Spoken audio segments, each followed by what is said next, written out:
गुजरात के एक छोटे से गांव कालापुर में एक अजीब नियम था। हर घर के बाहर नींबू मिर्ची लटकाना जरूरी था। ये सिर्फ बुरी नजर से नहीं, किसी और चीज से बचाता है। हाँ, गांव वाले कहते थे। गांव में एक लड़का था, विक्रम, शहर से आया हुआ, और इन सब बातों पर बिल्कुल विश्वास नहीं करता था। मुझे इन बातों पर बिल्कुल विश्वास नहीं है। उस पुराने घर के पास मत जाना, वहाँ कुछ गलत है। डर तो लोगों के दिमाग में होता है, मैं आज ही जाकर देखूंगा। देखो, नींबू मिर्ची हिल रही है। हाँ, लेकिन हवा तो बिल्कुल नहीं है। ये तो असामान्य है। मुझे डर लग रहा है। चलो अंदर चलते हैं। भाई, ये सही नहीं लग रहा।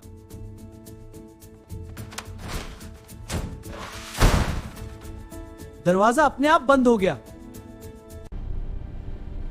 तुमने सुरक्षा तोड़ दी। विक्रम, हमें बाहर जाना है। घर एक भूल भुलैया बन गया। उन्हें एक पुरानी डायरी मिली। उसमें लिखा था, एक तांत्रिक औरत इस गांव की रक्षा करती थी, लेकिन लोगों ने उसे धोखा देकर मार दिया। हर 10 साल में एक आत्मा मेरी होगी। वो हमें एक एक करके ले जाएगी। अब घर जिंदा हो चुका था। दीवारें हिल रही थी। विक्रम को अपने डर दिखाई देने लगे। मेरे परिवार की चीखें। 3 आए थे, अब एक ही जाएगा। अगर कोई बिना डरे नींबू मिर्ची तोड़ दे, श्राप खत्म करनी होगी। मैं तुम्हारे सामने खड़ा हूं। तू डर से ताकत लेती है, लेकिन मैं नहीं डरता।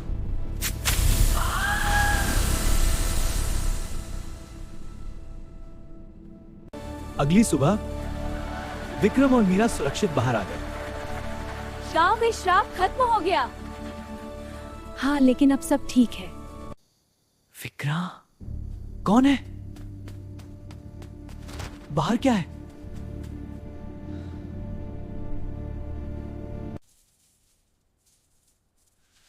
अब तुम ही रक्षक हो।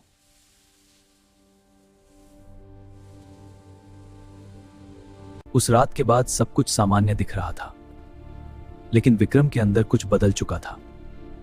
क्या हुआ मुझे? सुबह उठते ही उसे महसूस हुआ, उसे हर घर के बाहर लटकती नींबू मिर्ची जिंदा लग रही थी। उसे लोगों के चारों तरफ अजीब काली परछाइयां दिखने लगी। तुम ठीक हो ना?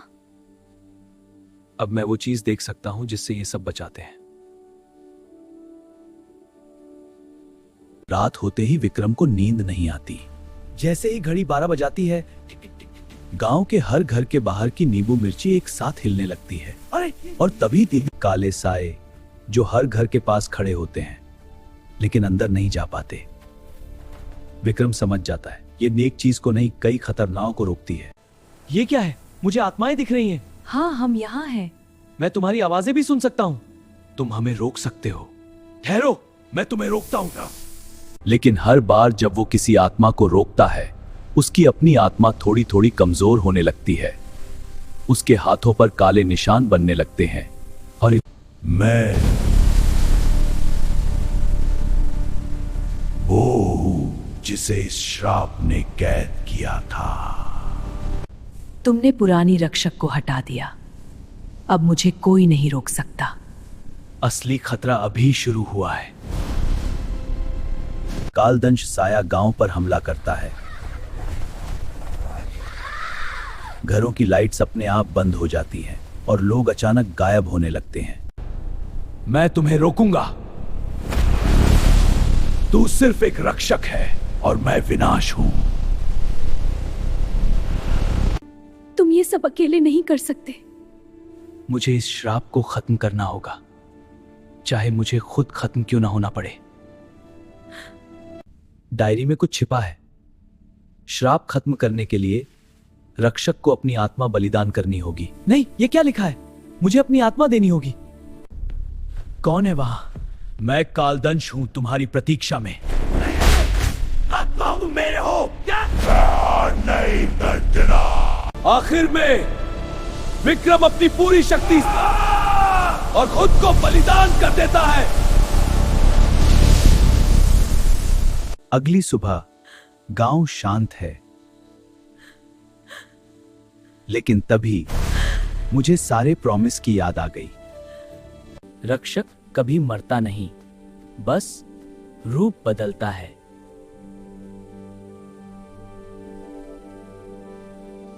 विक्रम के बलिदान के बाद कुछ दिनों तक सब शांत रहा।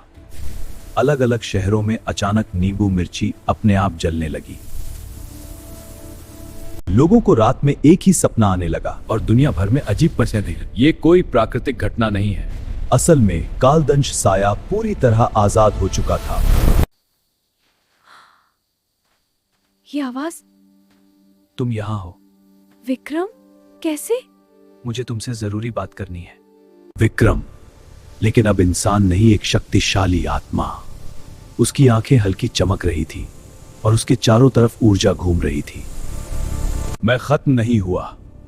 मैं अब इस श्राप का हिस्सा हूं, लेकिन मैं इसे खत्म कर सकता हूं। कालदंश साया सिर्फ एक दूत है, असली विलेन है।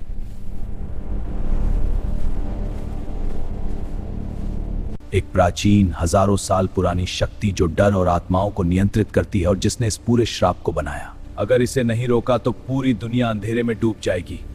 मीरा, हमें उस जगह जाना होगा जहां यह श्राप शुरू हुआ था। एक प्राचीन मंजोब खंडहर बन चुका है। हाँ, वहां से ही सब कुछ शुरू हुआ। तो हमारी कल प्रस्थान करेंगे। वही महाकाल वशीकरण की असली शक्ति छिपी है, लेकिन वहां पहुंचने के लिए उन्हें हजारों आत्माओं और कालदंश का सामना करना होगा। मेरा मंदिर पास आ गया है, चलो जल्दी। हाँ, लेकिन ये तूफान बहुत डरावना है। डर मत, हम पहुंच गए। यहाँ कुछ है। अरे यहाँ रोशनी। तुम मुझे रोक नहीं सकते।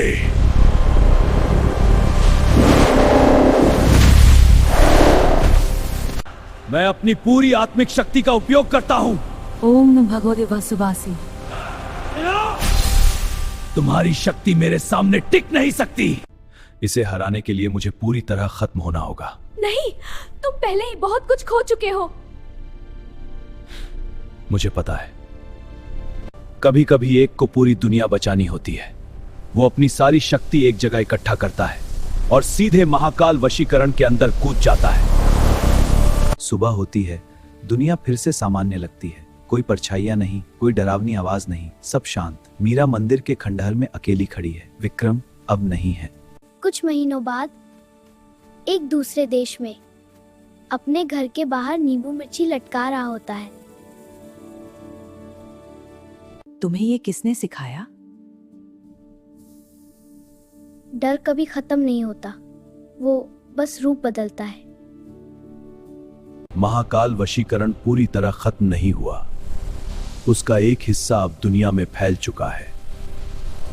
शायद कहानी अभी खत्म नहीं हुई है।